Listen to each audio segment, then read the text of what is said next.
пациент келген кездегі шағымдары құрғақ жөтел, бронхит деп емдеген, нәтиже болмаған.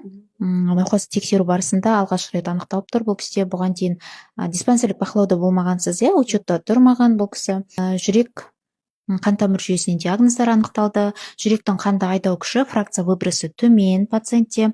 Созылмалы жүрек жеткіліксіздігі анықталды. Келген кезде 89 килограмм, қазір уже 81 килограммға түсті. Бір 10 күннің ішінде 7-8 килограммды осы қатты семіздіктен тастап кетті деген сөз емес. Науқаста артық сұйықтық болды денеде. Соған сай ем тағайындалды. Қазір енді бүгін 10 күн курс емін аяқтап, үйге қайтып бара жатыр. Болған салмағы? Келген кезде салмағыңыз қанша болды?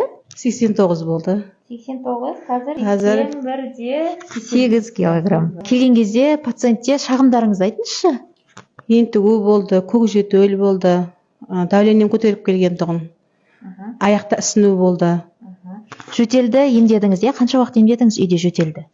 2 ай бұрын емдеген, антибиотикпен емделген жоқ, бірақ қатты ауырып келдім.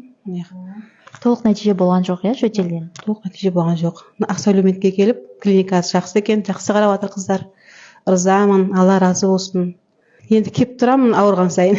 Ауырмаңыз. Алла разы болсын. Еңбектеріңіз жана берсін.